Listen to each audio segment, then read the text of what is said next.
Hey guys, it's Kaz Brekker, Cats and Camera, and today I'm doing the Grishaverse Book Tag.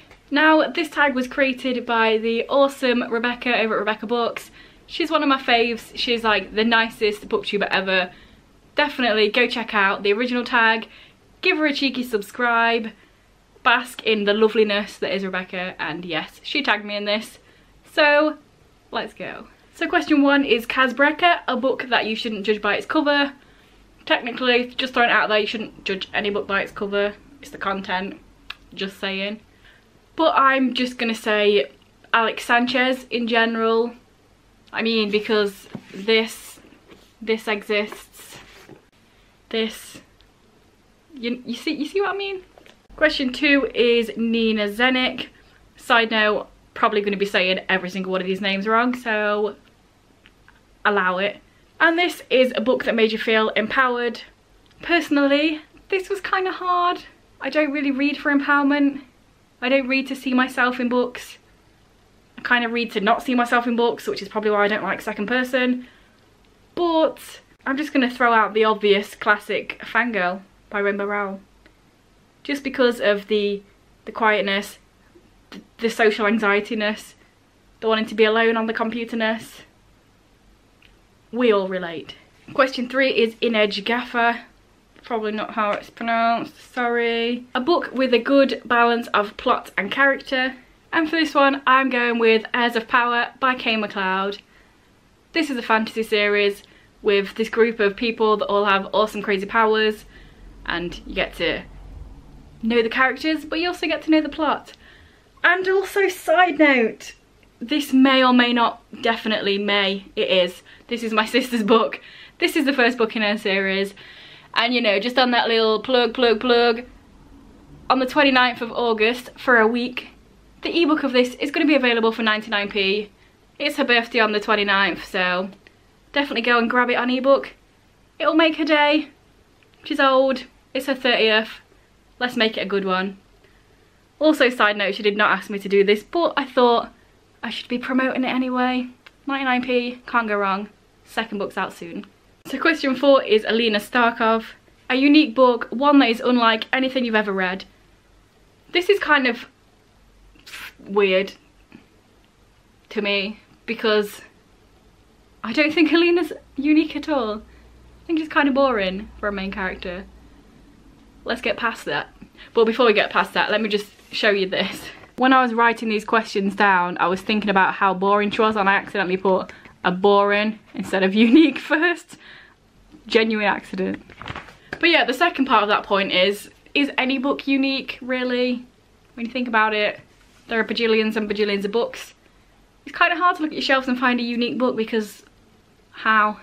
So, after much looking, I have gone for one that is unique in a way, and that is Up and Away. This is unique because it has a poem by me in here. Yes. All these booktubers out here trying to write and get published. I got published at the age of 9. Just saying. Also, side note, it's an absolutely terrible poem, so, you know, I'm not going to read it to you because it's terrible, but I will just show you it here, and then you can pause the video if you want and you can read how terrible my 9-year-old poem is. Well, the poem's not 9 years old. I was 9-year-old. The poem's a lot older than 9 years old. I think that's enough of that. So yeah, a genuinely unique book. I actually managed it. So question 5 is Mal Oretzev. Again, is that what it's called really? Is it? Also, side note, I feel like I've side noted it quite a few times this video. I didn't hate Mal. Most people hated Mal. I didn't hate Mal. A book that always sticks with you. Now if you've been here, you know what I'm going to pull out the bag. It's not in a bag, it's in my hand. One of Us by Asne Searstad. Yeah, if you've been here, if you know, you know. And if you want to know, then just go to my October of last year wrap up and you'll see me literally cry while talking about this for 6 minutes straight. This is a non-fiction book about a mass murder that happened in Norway in 2011 on an island with young folk.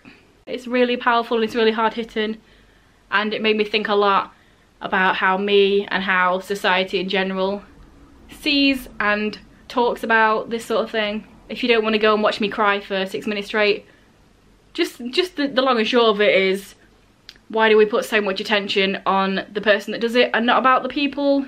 Why do we know all of these serial killers' names but not the victims' names or their family or whatever? And if you do want to read this, then it does go into a lot about the people that it happened to as well, not just the murderer, so I think that's why it stuck with me so much.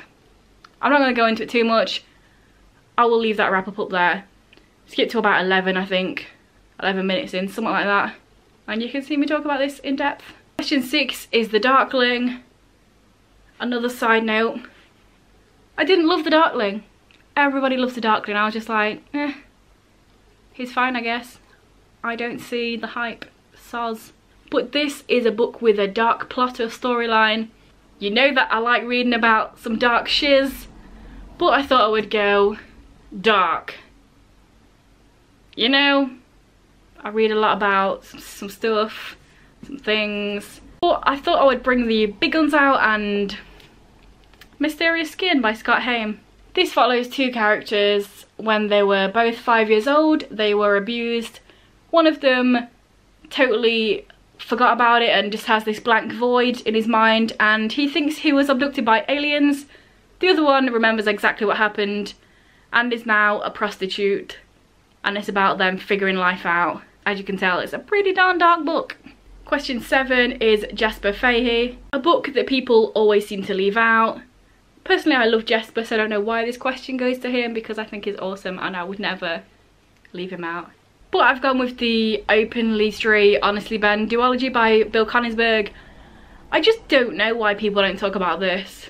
Everyone hypes up Simon versus the Homo sapiens agenda. Everyone hypes up Aristotle and Dante discover the secrets of the universe. You know, there's some big books out there. I just don't know why this isn't up there. Several people have read this. I feel like this was talked about a little bit. No one's read this, or it seems that way. So, you know, do it. Question 8 is Wylan Van Eck, a book that wasn't what it seemed at first. And I'm just going to say Half Bad by Sally Green, because it was written in second person at the beginning and I thought it was going to be the whole way through. But luckily it wasn't. So question 9 is Matthias Helvar, a book that started out bad but in the end it wasn't. This one, right, this book I would not say is bad. Nowhere near bad. But I will say that it didn't hit my expectations as much as I thought it was going to be. And a bit of a controversial one in this tag, I'm saying Shadow and Bone by Leigh Bardugo. I enjoyed this series. Well, this is how much this one didn't connect with me. I read this and then borrowed the second and third book from the library, and I never do that.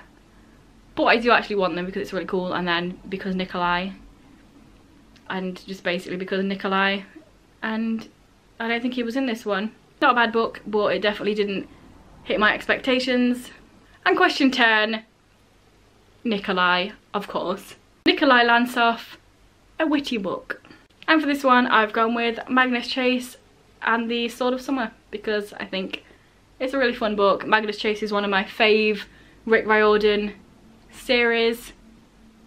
Yeah, I mean, I love the sword. So yes, there we have it. That was the Grishaverse Book Tag.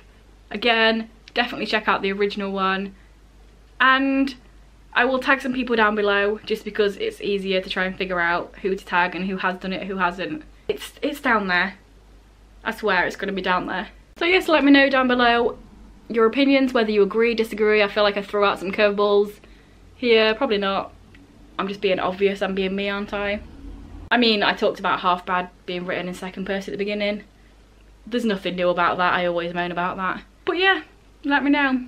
If this is your first video by me and you enjoy it, then please check out some of my others. And if you continue to enjoy them, please subscribe. That'd be awesome. Anyway guys, I will see you in a few days with another video. Bye.